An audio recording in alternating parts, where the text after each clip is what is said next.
All right. Good morning, everyone. Thanks for joining this call. We have a whole bunch of new updates that Shiva and the team have been working extremely hard over the past 2 to 3 weeks. In fact, the past several months actually, but in particular, the last 2 3 weeks have been grueling for the team. But I think Shiva has great things to share. I don't want to steal his thunder, so Shiva, over to you. Hey, thanks, Srikanth. So, what I will do is that basically I'll divide today's call into two parts. One is essentially an update of what we are doing with the existing platform. And then essentially today we're going to walk through what is it that we are essentially doing with the new version of the platform, the new UI, what are the changes, and basically hoping to get some feedback from all of you. Okay. So with that said, let me just very quickly share my screen. Slideshow.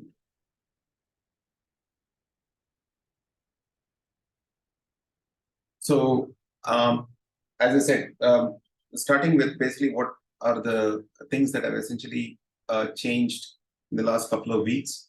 The first is basically like there was a request for being able to use an MSI as a format to basically download and deploy lightweight agents, and basically we have to kind of put this together to essentially kind of be able to either deploy as an EXE or an MSI.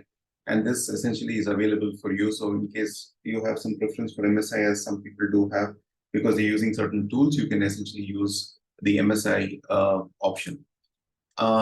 Second is that if you remember, we started the whole assessment process where we essentially kind of took Cyber Essentials and basically kind of went through this whole process of creating an assessment and basically being able to kind of set up a template and then basically kind of create assessments out of it. Now, we basically have the same function now available for PCI DSS, and we'll be adding more as we basically migrate to the new platform.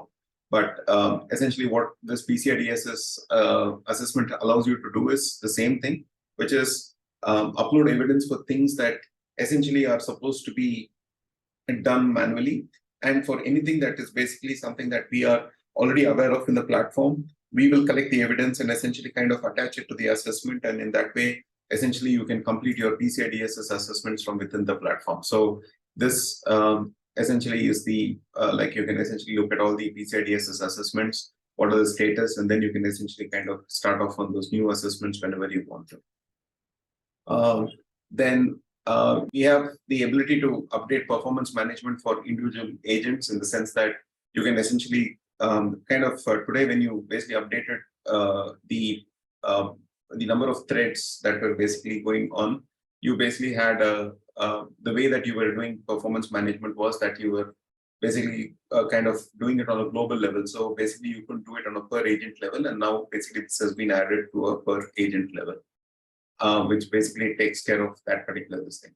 And then we have some reports, etc., which is BIOS install date in the asset exit report, and workstations for, we added a tag called workstation for Mac desktop assets because that allows you to do this, and the same thing with Linux desktop assets. And then if it's a Linux server, then we essentially add the server piece. And also basically the in case basically you want a status, then essentially these statuses also basically not supported for vulnerability scan. You can go under that status and filter those out. And then the next thing is that people wanted to know who are the users from the domain who have essentially logged into a particular machine. And basically this essentially is another thing that we've added, which basically talks about asset domain users, and basically you can see that data out there. We also have basically the compliance summary, and you can basically filter by IG1, IG2, IG3. So that way, this was one of the requests that was placed, and we essentially kind of have been able to kind of give this view right there. And then we also have included and excluded attached columns for the scan scheduler. So these basically were added. There was also basically a requirement that these details are basically kind of very tedious to go down and look at it, and we want to basically look at it from a system level over here along with the details. And so essentially you can see whether a particular drive is encrypted or not encrypted and all of those details right from here. That's essentially over here.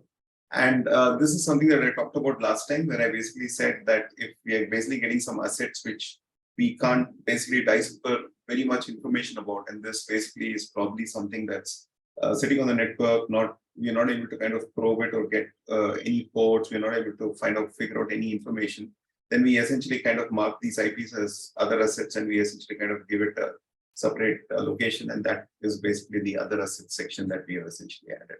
So that's basically what we had done. Now, well, one of the things that basically this call was for is to essentially kind of go over this particular new interface that we essentially have created. So I'm just going to quickly start with basically a description of this new interface, which we have. Just give me a second, just to refresh my screen.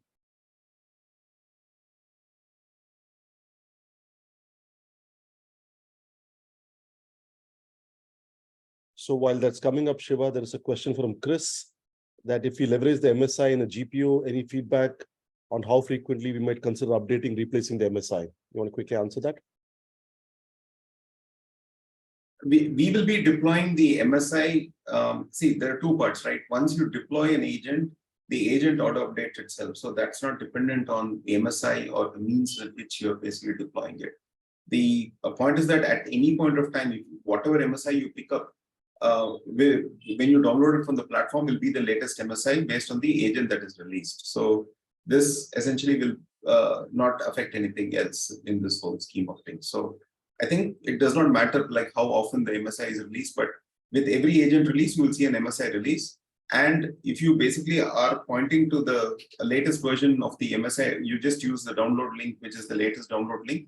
You will always get the latest download.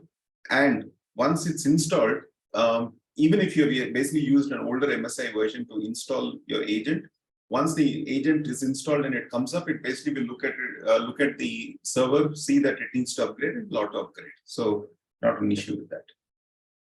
Okay, so now, folks, what I wanted to kind of walk over is that basically, like we basically walk through the current way in which we essentially kind of have the application and what we are doing in the current application, right? Now, this essentially is going to be changed in the new version of the application that you're bringing about. And this is one of the reasons for why we wanted to kind of go through this a little bit in detail while we are in the process of basically kind of building it and basically finalizing it, rather than essentially releasing it and then after that basically working on it. The first thing that we essentially are looking at is that today, basically, when we essentially give you the product, the thing that happens is you are essentially going straight down into what I would call as basically an assets view or some dashboard, and then basically kind of getting stuck over there. And second is that in order to basically bring out what is it that I have to work on, there is only one thing which is called the global remediation plan, but it does not give you a whole bunch of information about what are the things that you or teams have to work about. And basically, so we thought about it completely. And then we basically kind of come up with certain set of features and changes that basically I'm going to walk you through in this particular this thing with a certain amount of detailing so that I can get feedback, and then basically we will incorporate that feedback and come back to you. The first thing that you essentially see over here completely is that you don't see the drop down of companies, right? So the main thing is that all of the entire piece is essentially kind of defined inside this thing called the scope, where you have basically global, or you could have specific companies that you essentially have in there. Now, the reason for why this is being made is because every functionality. So in the last version of the product, if you remember, with the way that we essentially would do things was that we would essentially have a global view, and then we would basically have a set of components which were basically built for global view, and then there were company-specific views in which we were building components for company-specific views. In this particular version, that goes away, and you essentially get the entire functionality either defined to you globally or basically at the level of a company.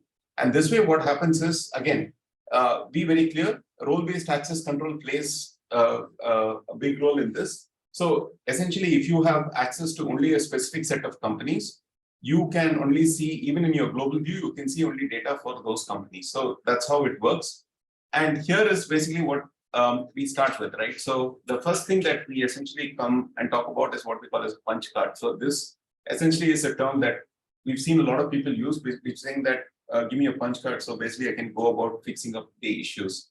So we basically have categorized all the things that basically you need to look at. So there are problem category critical vulnerabilities. So there are 193 items, high severity, low severity. All of this essentially are the punch cards that basically you have to deal with. And basically then what happens is that you can essentially kind of do a drill down. You walk into this, you essentially see that I have critical vulnerabilities and basically how many assets are affected because of this, right? So right from here, essentially, you can essentially see all of the vulnerabilities that are affecting you. And this is true of whether vulnerabilities are essentially from CVEs, or it could be basically out of the CVE, it could be basically because of network assets, which basically are there, etc. So in all of these cases, these basically are drill downs. Now, when you click on this, you basically will drill down into your asset view. And in the asset view, basically, again, this is essentially the new format of the asset view that we have, where essentially, so in the earlier one, we basically gave you very little information about, which basically gave you information about the entire view of your system, right? So in this particular case, you can essentially kind of look at an asset from a holistic perspective right from this screen. You really don't need to essentially drill down and go into the assets detail page and then basically search for specific data. You will get the assets detail page when you click on this link on the right hand side, but essentially all of the critical metrics are right here, which basically says what is the how many critical installed software has basically critical vulnerabilities, what are the critical network vulnerabilities. All of this essentially kind of presented to you right over here. So when you basically go and tackle these threats, you can essentially click on any of this, and then essentially to take you through the actual asset page and basically show you what essentially you need to fix over there. So it basically is a complete redirection of how basically we are representing the information, where we start from what are the issues basically that you can see from a top level, and then you click on the reds, and basically if you have all greens, you have no problems. And basically anything which is white essentially represents that it is not, it's basically just a piece of information, but it's not basically something that you need to worry about. So that essentially is that, like, for example, how many pieces of installed software are there? Again, this table itself, now there are certain things that you can essentially do about this, right? So for example, I can essentially drag and drop this column, and now I can essentially see a breakdown by this particular company. So it's basically a pivot table inline, so that you can essentially do kind of any analysis that you want to do, or you want to break it down. And as I said, this essentially is at a global level that I'm doing it. So I'm basically able to see multiple companies. Now what I'm going to do is remove this over here. And all I do is I basically go in here, and then I essentially say that I basically want it for my KNM company, right? And then what you will see is that I have data only for this particular company. So, and if I basically group this by company, I can essentially see only one company, right? So this essentially kind of sets the view. So when I've set the view, I've basically set it up so that basically only one of the companies is basically active. And then if I go back and I essentially switch to global, I can essentially see the data for all of my companies. So this basically can help you look at assets from a global level, as well as basically from a single company level. The second thing that you can essentially do with this is that you can essentially export this into any format. But what I'm more interested in is basically doing this Excel export, because I think this will be something that a lot of you would like. I don't have Excel on my machine. So what I'm going to quickly do is to basically just pump this over to my drive over here. So this is an XLSX that I've just exported. I put it out here. So you can see it's uploading. Sorry. So this is basically the file that's uploaded. So what I'm going to do is I'm just going to open this file, which is out here in the Google Sheets. Now, what you can see is that you can see all of the assets, and basically you can see all the critical metrics. And what's more interesting is that all of these metrics, basically the coloring and all of that is maintained as part of the Excel that we exported. So you don't need to essentially, what you see on the screen is basically exported out for you. And this is something that we essentially kind of work towards to basically make sure that we can get an exact reproduction of whatever is in the screen over to any of the Excel spreadsheets. Again, I can do things like I can basically come here and say that I basically want to select only a, so I basically want to come in here and say that I want to select only a set of columns, right? So I will essentially choose IP, I want company, I need the host, I don't need all of this stuff. I just want critical vulnerabilities.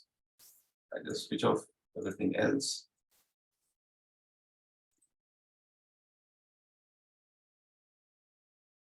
Okay, I want open ports and I want risk score. So basically, this is kind of the table that I want. So then I basically got this table. Now, what I can do right now is that I can basically click on export. I do an Excel export right now. Now, if you go back and look at this, again, I just have to do that and that process. So I basically take this, I put this in here, and then once this gets uploaded, I open this. And you can see that only the columns that I basically chose basically are exported. So this basically allows us to essentially kind of reproduce exactly what you have on screen, which you can essentially kind of put back in here. So you can create your own set of customized reports. And if you want to basically, so the point is that if you want to, for example, filter based on any criteria, which basically contains equal to, empty, does not start with, etc., you can essentially filter based on these criteria, and only those records can be exported, and basically you can get an exact reproduction of whatever is on here. Okay, so again, the same thing, the concept that we are driving towards is that you go from looking at an overview of the system and basically what are the problems with the system, and then you essentially kind of can get into detailed views. And all of these are basically hyperlinks, which essentially are leading back into the views. And so everything is linked to each other. So there is no basically thing which is not linked to anything. So all of these numbers are hyperlinks, which essentially will take you to the appropriate data set which is in there. Now, when we talk about ports, the same thing, right? So we basically kind of not put some colors, etc. over here, but essentially what we've done is that we basically categorize ports into what we call as basically ports which are commonly which are basically well-known ports, right? So, for example, if there is FTP, HTTP, HTTPS, SFTP, or if there is RDP, so we have a whole bunch of protocols that we have. If any of these protocols, these ports are open, then they will essentially kind of show up over here. And again, when you double click on this, you will essentially get to the assets which essentially have these particular ports open. And that is how essentially we will basically kind of, you will navigate through this whole thing. So this way, what will happen is, it is always that you're going from the data to navigating into what are the specific set of assets that you have to navigate to in this particular case. And then you can essentially come back and look at this entire piece. And then you can essentially kind of close items as per that sequence. The next thing, again, with the applications, the same thing, which is you have the company, the application the applications that are installed out there, and the count of vulnerabilities basically because of that particular application, and what are the assets that basically have this particular application. Now you can essentially kind of again basically group it by company and then work on this, and so that way basically installing patches, etc., you exactly know what you have to do. And again, this is broken down by name and version. So this will essentially help you get a complete list of inventory of all the applications that are installed across all of the companies that you manage, and also all the not just across all the companies, but also within a company. Basically, if you have too many versions of a particular product, or there are certain variations of a product, then this basically will is basically kind of a risk for you, and that will essentially get highlighted over here. So we are creating a whole bunch of other creations which are essentially centered around this. What I wanted to do was to basically kind of show this to you, saying that this is how we are essentially kind of building each and every screen out, so that it essentially goes from data and then back into actual basically specifics into what is it that backs this particular data. So there are basically these two aspects of it which essentially happens. Now, of course, you can essentially go through active directory computers. You can go to, so you can basically see all the data, you can see the grouping and all of that stuff. But what I wanted to kind of go over next is basically the next feature, which I think is very exciting, at least from our perspective, which is from a whole compliance perspective. What we are essentially going to be doing is that we are basically breaking this out into two parts. One is basically what is it that we do for a compliance check, and second is what are the checks, the master of all the checks that basically are being done. So for example, what you see over here is essentially kind of the checks that have been created by us. And these checks basically talk about what is it that we are basically checking on a particular system, and what is the value that we are expecting, for example, in a registry. So the source could be registry, it could be SSH commands, it could be basically PowerShell commands, it could be anything. But essentially, we've kind of built these checks which are basically in there, and we are exposing these checks to everyone, so that what is the purpose of basically exposing these checks and basically telling you that we are making these checks, right? Two parts. One is essentially you understand what are the checks that we are doing, and for a particular compliance, how exactly are we determining whether it is compliant or not compliant. But more importantly, what it also allows us, basically what we are doing with the compliant check mapping, is the fact that each of these checks basically is mapped. For example, here is basically how we are essentially mapping the CIS IG1, the standard which basically is referred to by this compliance called 2312, to a particular check ID. So this is how essentially we are doing it. And this is being done for all of the standards that we are essentially doing. And the reason for why we are doing it this way is because the next thing that we are essentially going to be able to provide you is the ability for you to define your own compliance standard. So you can essentially say that I am, say, Snaptech IT, or I am basically any other company, and I want to define my compliance standard, which is different from all of these standards that are in there. And this I may be using for, say, before I onboard a customer, I want to basically do a set of checks. And this essentially will allow you to do those checks. And this compliance checks are not restricted only to the Windows machines or Linux machines or Mac machines. This will work across firewalls. This will work across network devices, your switches, your routers, etc. You can actually interrogate it using SNMP. You can interrogate it using SSH. You can basically call REST APIs.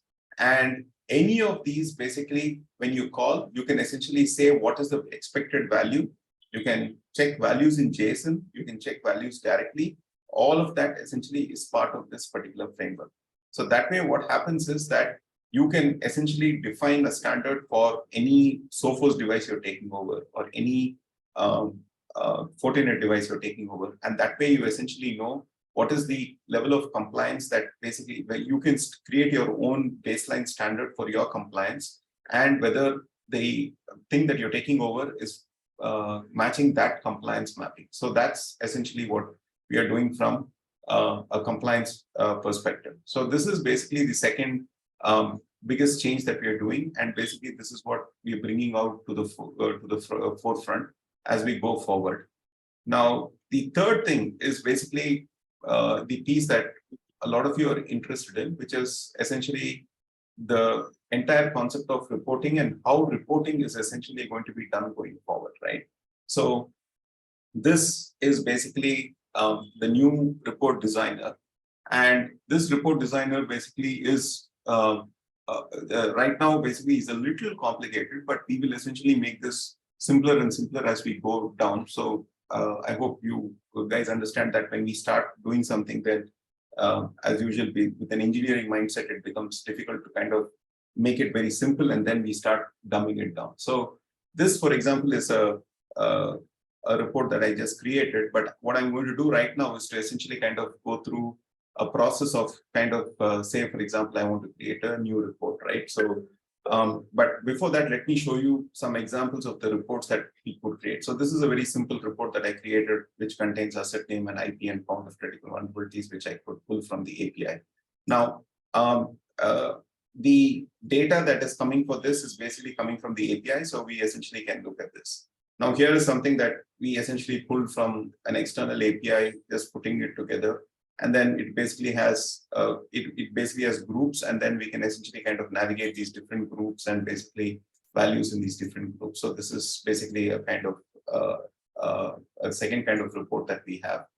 The third report is basically these kinds of reports where basically suppose you want to kind of say, for example, you want to put different bands of vulnerabilities and put them into different bands. You can essentially do this kind of band vulnerabilities.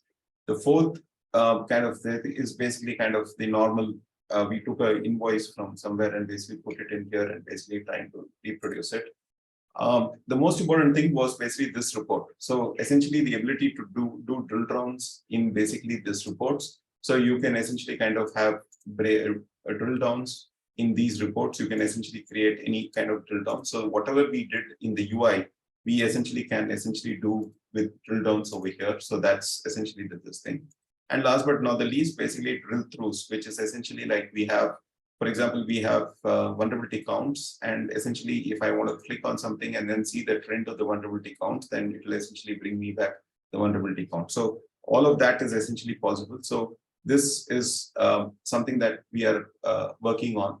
So this is basically a tool that we've essentially kind of generated with another company, which is basically out there. And we've together kind of created it. So some of the data that you see is basically coming from the other company that we're collaborating with. Now, let me go back here and then basically say, okay, let's kind of go into a concept of basically I want to edit this thing, right? So here you can essentially see that this is a report. And now what you basically can see is that these are the different, this is basically the structure of the report. So basically we have different sections. So you can create sections of a report, and then you can essentially put metadata into this particular report, and then you essentially kind of run a preview and you can see what you can get. Now, very quickly going into what are all the other pieces that we have. One is essentially you can basically create multi-layer. So you can essentially have multiple layers in your report. So that way what happens is that the Z order. So basically something is embedded behind something and it's transparent, and basically it is behind it. So you want a watermark behind it, you can create this. You can basically create a text box, which basically is nothing but you can put any text in there. You can essentially create checkboxes in your reports. You can basically put containers, draw any shapes that you want. You can essentially kind of create, if you want to basically create a form, you can create an input field. Create a table of contents. You can insert an image. You can create a list of items that basically you want to bring in. Again, all of this is basically dynamic. You can create a table, and that's what we showed you. And then basically you can create what is called a tablix, which is nothing but a pivot. So you can essentially kind of create a pivot, which basically says that I want totals. What should be the column groups? What should be the row groups? So you can essentially create any kind of pivot that you want and basically insert it into this table. You can, so one of the features that we are actually very excited about is the fact that basically we can generate a barcode for a report. And essentially this barcode, we will encode what is the URL for this report. And you can essentially send it over to your customer as a barcode, and then they scan it and they can essentially look at this particular report. Of course, basically you can create a report which basically encompasses multiple other reports. That's one more feature. And then if you basically want to add a chart, we have basically all different types of charts. You can choose what is your product and this thing. And then you can essentially have column charts, bar charts, line charts, area charts. So all of the standard charts that you're used to in Excel basically is being available over here. So you can essentially kind of choose what you want to do with these different charts. All of that provided as part of the platform. And our own reports will essentially be delivered through this same framework. So that way you will have the ability to basically kind of modify, delete, and basically recreate any of the reports that we are basically providing you. And again, what we're going to be able to do is to basically consolidate a lot of. So right now we have basically more than 120 to 130 reports, but we're essentially going to consolidate them into more a set of very useful reports. And the remaining things, like for example, there are a lot of reports which are just about different slice and dice of asset-based data. And all of this slice and dice, essentially, we're going to move into other pieces. So now, in order to kind of do this, well, let me do one thing. Let me basically get into this report, which is there. And what I'm going to do is that I'm going to kind of, I'm in the editor mode. Now you can essentially see that here, I just want to very quickly show you how does this work, right? So this essentially is Connect Secure, which is basically set up as a data source. So when you get your instance, this data source is already set up for you. And then essentially you can create as many data sets as you want. So the data set is nothing but in our Connect Secure parlance is essentially, it depends on what is the URL, right? So in this particular case, for example, if I go into the existing data set that I have here, this essentially is talking to the assets endpoint. And then basically from the assets endpoint, it basically has picked up 97 fields. And so if you really look at it, what have I done? I've basically created a header like this. I just basically gave the column titles over here.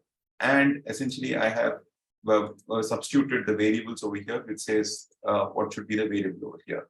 So I'm just going to make one very, what I'm going to do is I'm just going to add a column to the right of this, right? And then basically I'll just reduce the size, I'll make this smaller, and then the count of critical vulnerability is now this. What I can do is I can go into the settings, and then when I basically look at the text, I can the font size, essentially I can essentially make it smaller, probably so that it basically fits. And say, for example, I want to essentially add another, which says the count of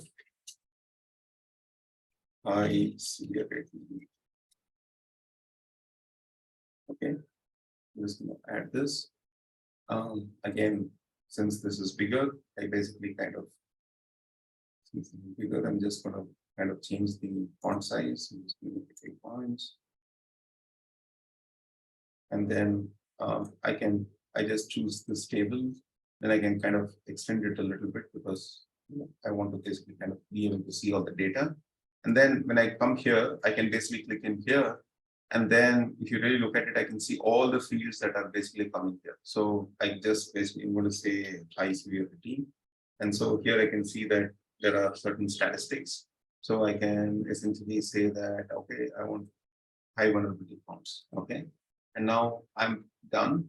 And say, for example, I want to format this. I want to essentially kind of give this a color.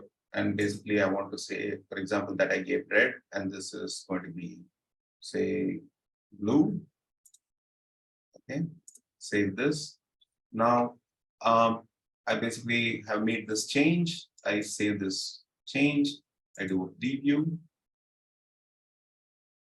And there it is. You can essentially see that all the counts basically for this particular report has already come in, and we've been able to kind of create this report. We've been able to kind of put the put an additional column in, and basically almost in very little time, right? Now, there are other features which basically I just want to quickly go over, which is essentially kind of you can essentially create multiple sections in this whole thing. And then you can essentially have parameters. So you can basically create custom parameters. We basically will have multiple views of this whole thing, of course. And when we basically when we talk about this whole thing, so one of the things that you also can see is that we can essentially kind of look at multiple views of this. So you can basically make this like a page view, which is what you're looking at right now. So basically it has 6 pages. So you can see that it has basically all the 6 pages. And the thing that you will notice is that the headers are basically copied over to all of the pages. Now, one of the things that you may want to do is to basically say that I don't like the structure of the table, so I want to essentially kind of make it look a little good, right? So that's very simple. So all you have to do is you basically come out here, and then you can essentially choose different styles that you want.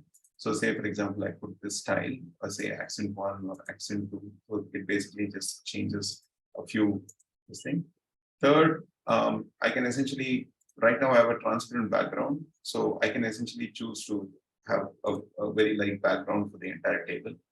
And then I basically save this and a quick preview.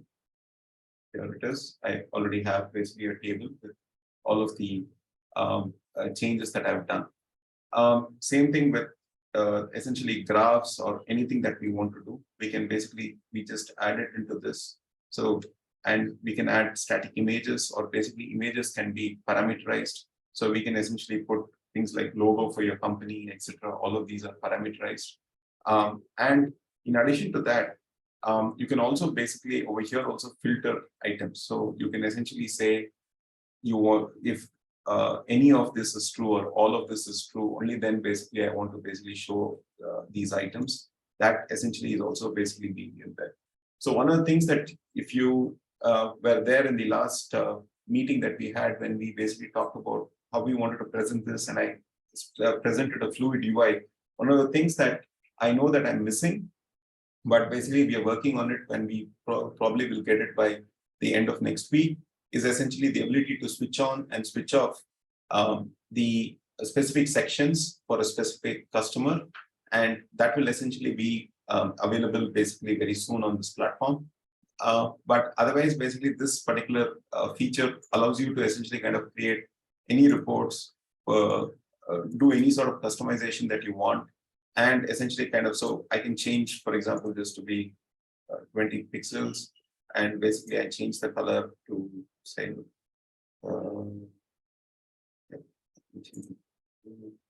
and basically change the background to blue. So all of this basically, you can be, you can go to town with this kind of report. Very simple to use, very easy to kind of manage, and also very easy to kind of save, and then basically get new reports out of it. So you, this removes this entire thing of having to wait for us to essentially kind of give any reports out again. But finally, after generating all of these reports, what will you do, right? So the point is, if you go over here, so now basically we go into preview. We have this report. Now I can do what is called an export, right? And now when I basically export, I will basically say what format do I want. So here you can see basically I can export it as a CSV file, HTML file, and a PDF document. So here I'm going to export it as a PDF document, and then I can basically change the name. I'm going to say that this is an asset report. Okay, and then I can set up the title.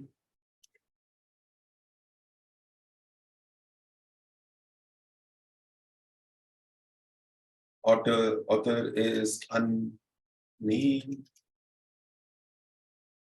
It's basically 153.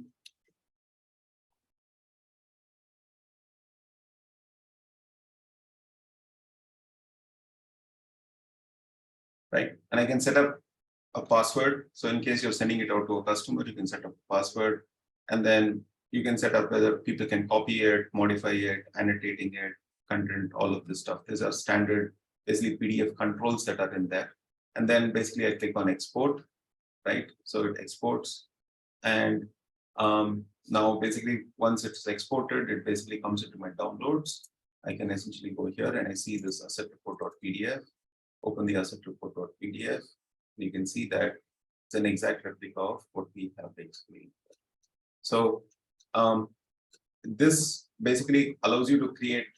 So one of the things that this allows us to do is to basically kind of create more attractive reports and basically kind of be more in tune with what is the requirement right now. And also the ability to share a link of this particular report and be able to kind of have your customer come in and essentially view that report and interact with it. So when I'm talking about interacting with it, I'm talking about, like, for example, when you create if you were to create a drill down report, right? And then they are able to kind of drill down into the whole thing. That gives them a different level of ability to interact with the report than with just basically a PDF, which is basically a static document. So this allows us to essentially kind of give you the entire feature of this thing. The next one basically is that we can essentially set. So if you look at this over here, this essentially kind of is what we call as a single page view. So it basically kind of condenses everything into a single page and then basically puts it out here. And this is what we are essentially using for kind of doing a lot of work with the slides. So a lot of the reports which look like slides will essentially come over here in this kind of a view. In addition to that, one of the things I want to just kind of walk through is basically you have the ability to kind of theme the entire user interface the way you would like. You want dark or auto scheme, and then of course you can basically lay out all of the things basically where you want to see different menus, all of that stuff. So all of this has been provided as part of the settings and all of those pieces. The next thing which I want to just quickly talk about is that the entire, Shiva, do you want to just quickly, there are quite a few questions I thought before we lose context. Can I request to go over that, please? Yeah, sure.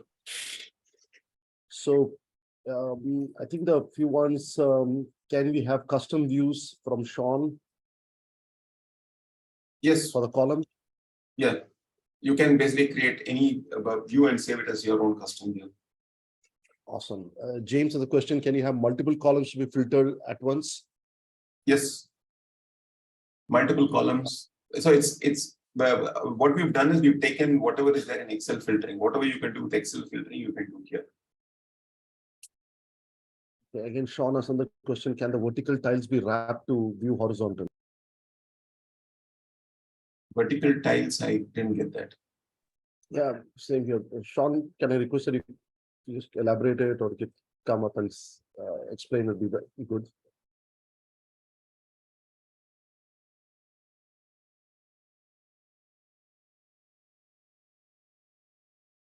Okay, perhaps Sean has not heard this, but yeah, Chris has a point that is it a barcode or QR code? Sorry, go ahead. I was going to say for Sean, I saw the same thing there. Pretty much what he's saying is that initial vulnerability report where it broke it down by high, low, medium, critical. The text was vertically oriented. He's looking for it to be just horizontal oriented, kind of like how this sales by category, the subjects are, like the category product, quality sold, sales. Yeah, that's exactly what I was talking about. Understood. So we'll give the option to essentially kind of give it horizontally. The only thing which we essentially saw was those titles were very long, but if you look at the actual data inside, it's actually very little, right? So what you will end up having is that you will have a table that has a lot of empty space, and that is the reason for why we essentially made this vertical. What we are essentially working on right now is essentially to make it angular, which is like at 45 degrees, so that you can essentially kind of very clearly see it. I understand that at 90 degrees, it's not so clear to see, but we are working on making it 45 degrees, in which case it will basically kind of appear clean. So in fact, I can essentially show you, this is basically something that I kind of sent to my colleague this morning. So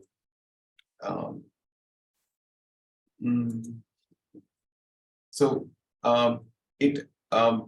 the way that it will essentially be is it will be a 45-degree angle, and so you will be able to kind of read up what it is over there.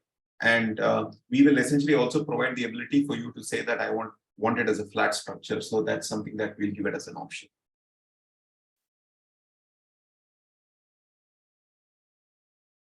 Srikanth, what was the next Okay. question? You said barcode. Did you mean QR code? QR code. Okay, Chris, that answers your question. That's a QR code. Mark has a point that the report needs to be alternate colors on rows for more readability. But I Pardon? guess I think you can customize that, right? Which one? On the reports, alternate color rows need to be in different colors so that the readability is improved. Yes. Those are themes that will be added, so you can choose from any of those themes. Okay, going on. Mark has a question that can this customized report be sent via the scheduler or be, or will be able to do that in future? Or for sharing the report, the individual need to be a user in the platform. Is that correct? Two parts. One is basically you can send a report with basically as a QR code, in which case you don't need to be you don't need a login into the platform. However, basically you have the ability to define how many views of the report are allowed before basically stopping it, right? So because that's just a security feature that we want to put in place. The second, and basically that unique link, because the point is that the moment I generate a QR code, that essentially means that not only one person, but I could basically share it with somebody else, and then that view could basically be with somebody else. And I don't want to essentially kind of make an assumption on security over there. So essentially you will get to choose like how many times that link can open. So that's one part. Second is that in the scheduled reports, we can essentially embed the QR code or basically the link, and they can essentially kind of go to this interactive view. Third, as is with the case today, we can essentially bundle the reports as attachments too. So that's also not a problem.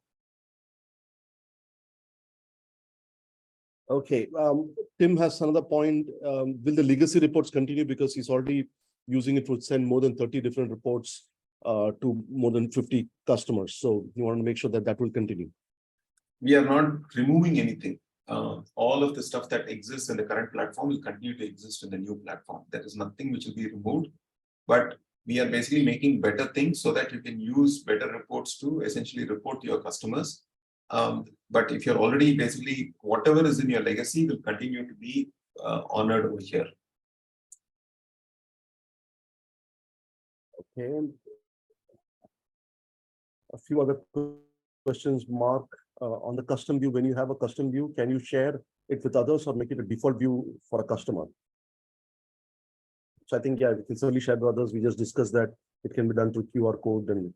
No, that is the view. So the view part of it is basically the what we're talking about is like the list of columns, etc.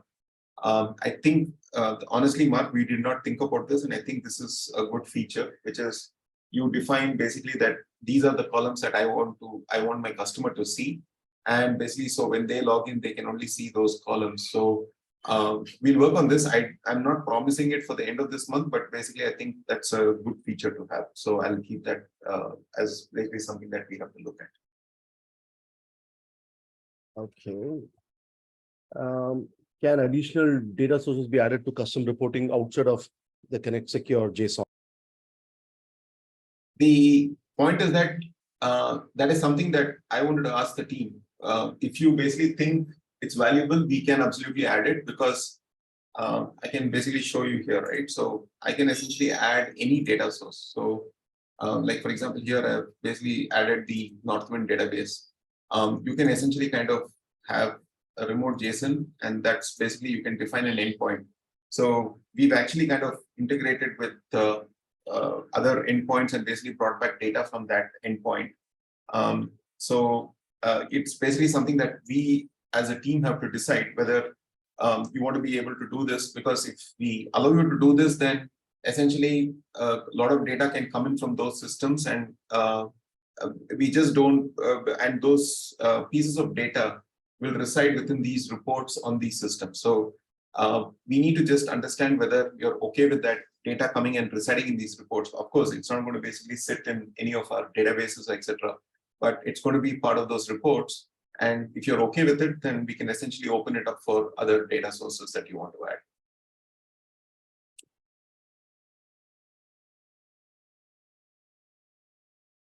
Okay, I guess we're caught up. Please continue. Oh, sorry, Tim had another question now. That overall allow the report builder and all the features shown. Will that be great for customers who want specific reports? How to spin up a report for an auditor when normally you would need to compare, say, 3 reports. You can still make your own with your data from the 3 sources into one. Great job. Thanks, Tim.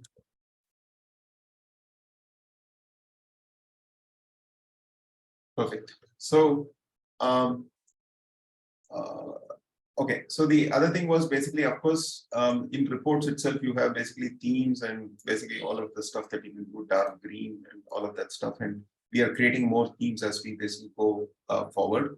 And basically, as I said, we can basically create one or more sections. We can embed multiple sections into a report. So then I can essentially create multiple types of information. So for example, I could create one of the things that we would be constantly working on is, right? Like, for example, I have the assets table. I want to bring Active Directory in there. I want to bring my cloud assets in there. So I can essentially bring all of this into a single report and make it a comprehensive report.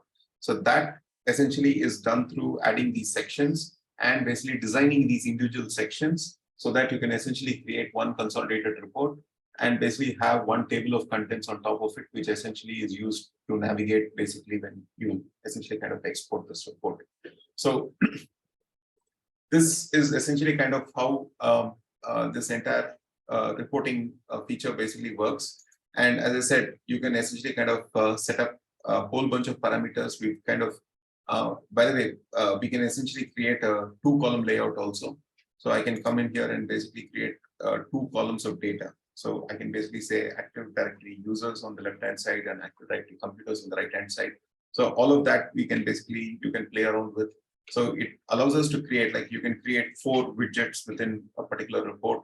So it is not restricted.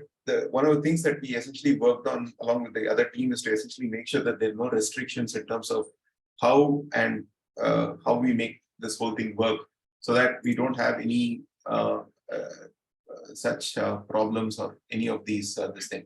And so for example, I can essentially put in an ellipse over here. I can basically kind of draw this in here, and then I can create another ellipse. I can draw this in here. So, and this can be a container of data. I can put whatever data I want. I can draw diagrams and basically throw it in here. All of that can be done. And probably I let out a little bit too much out of the bag. One of the things that we're working on is basically to be able to create a network topology directly from this, but that's something that we are working on so that you can essentially kind of see a network topology of all the assets that are present over there.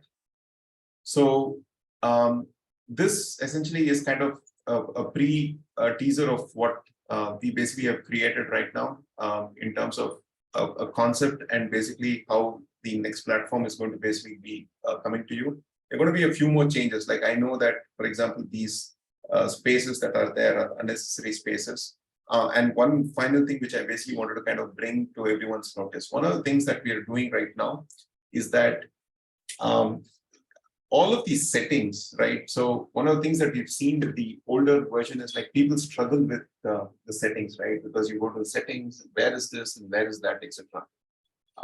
What we are doing with this particular piece is that every setting is basically located where it is. So if I want to basically white label my thing and I want to change the logo, the setting is right here. I want to basically customize the punch card, I change the settings right here. I'm not basically going to take you to a separate settings page where you basically have to kind of work through it. The only things which essentially will be different is the settings page that comes from here based on whether you have chosen global or company. The settings page that comes from here will essentially show you company level settings and the global settings. But apart from that, all the settings are going to be in the specific areas that they are supposed to be. And there is no consolidated settings area that is going to be there. So that way it becomes more intuitive for anyone who wants to basically perform an action to essentially kind of go through this entire settings piece. And if you want to customize the entire look and feel of the application, you have this global settings menu, which is out here. So the whole concept is to essentially kind of simplify and make it easier for everyone to operate. And this is essentially kind of what we are focusing on. And again, as I said, more drill down views, more data for you, more colors to essentially kind of decipher where there are problems and drive into those problems rather than essentially kind of do this.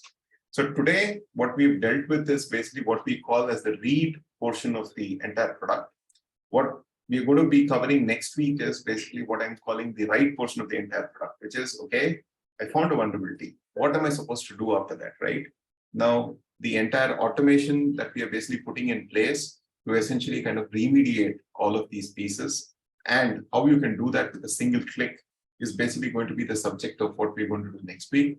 And next week also, we'll essentially do a bake-off between how the current agent works versus basically how the new agent works. And I can basically give you our metrics that we've basically seen. The current agent, basically, if you take the lightweight agent and run it on a machine, which is basically has a 4-core CPU, takes approximately, I think, 4 to 5 minutes to essentially discover everything and put it out there, right? So the new agent, when you basically run it, the lightweight agent, it takes less than 30 seconds to essentially pull all the data and push it over to the new system. So, and with that, it also means very low memory usage and very low CPU utilization. So these agents are becoming smaller and smaller from a size, and more powerful. And most importantly, next week, I'm going to basically present to you one of the key features that essentially we built. It's just that we don't have time today, but we will go over it tomorrow in the next week's call. Which is basically called the timeline view, which is you can essentially look at a complete timeline of what happened in a particular asset and when, and basically kind of look at the entire history of that asset. And what I'm talking about history of asset is we are capturing events such as when did somebody log in, when did somebody log out, when did somebody insert a USB drive, did a file get copied onto the disk at a certain point of time, was there an alert which basically came in, was there a new application process that was started at a particular point of time. All of this is essentially getting captured and basically is coming into a timeline report. So for every asset, you will essentially be able to see a timeline report and kind of look at it and say, yeah, what exactly happened with that particular report. And we hope that that will be extremely useful, especially when you're doing audits as we go forward into the future. So with that, I will basically stop sharing. And if there are any final questions, we'll take it because I'm already over time. But if we we will have another session next week where we'll go over the next set of pieces.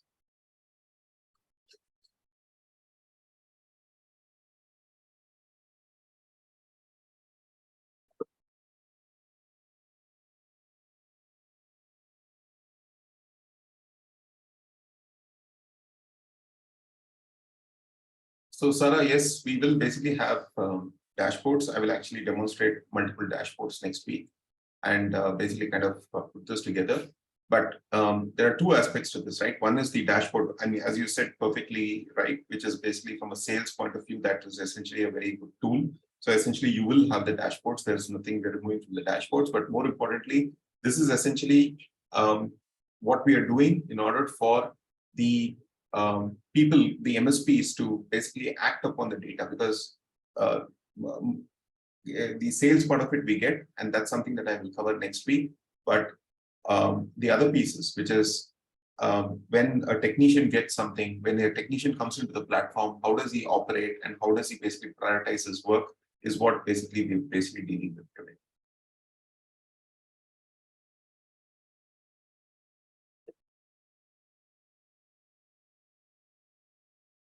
So, and John has a question that is, what is the ETA for this, and is there any price change? There's no, the ETA for this, as we mentioned, basically is that the next week is basically the second review call. And then basically post that, we have a schedule of 28th when basically it gets deployed to US East 1, and then basically rolls over till September 8th, I think, when the last region gets updated. And as I said, you will essentially have access to the old interface as well as the new interface for a period of at least 30 to 45 days, so that it helps you in training and basically kind of getting to terms with the new UI. And then once we basically are at that 45 days and everybody feels comfortable, we will essentially switch off the existing UI and basically continue with the new.